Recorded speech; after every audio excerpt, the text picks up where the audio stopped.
Labas rytas, čia Jurgis iš Tavo Tikslas LT. Nuostabus antradienio rytas.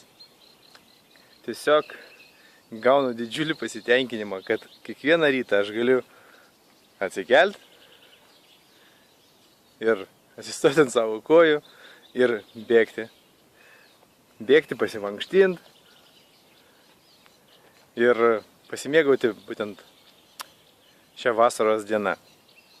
Noriu šiandien su jumis pasidalinti trumpų tokių patarimų, kurį išmokau. Kaip sako Dale Carnegie, darydami skambučius, nesvarbu ar tai būtų jūsų klientas, ar tai būtų jūsų partneris, tiesiog pabandykit šypsotis. Visi apie tai 100 kartų girdėjom. Visi skaitėm apie tai knygas ar matėm kažkokius seminarus.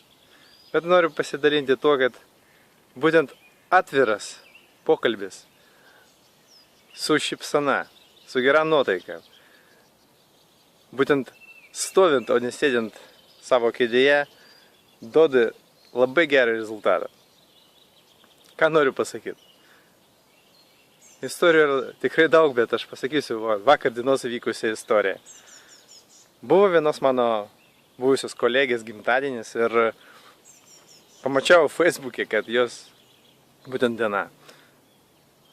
Dauguma mūsų būna parašo su gimtadieniu ir viskas, bet man yra didžiulė garbė ir pačiam didelis malonumas paskambinti žmogui ir tiesiog pasakyti, kad prisiminiau apie jį ir kad ką apie jį galvoju.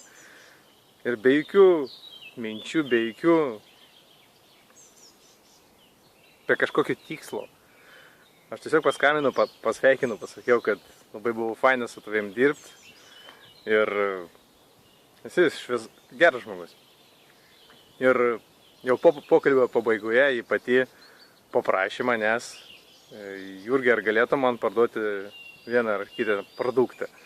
Neminėsiu tiesiog pavadinimo, kas tai yra, bet nesvarbu, jį tiesiog užsisakė tam tikrų produktų, iš kurių retkarčiais perka iš manęs.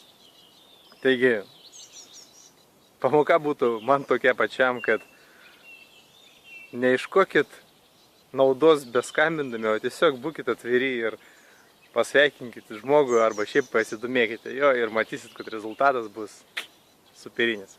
Tai linkiu jums puikios dienos, geros nuotaikos ir pabandykite kitą rytą atsikėlę, bėgti kur nors užjungti parką ir praleisti tą valandą su savimi, savo.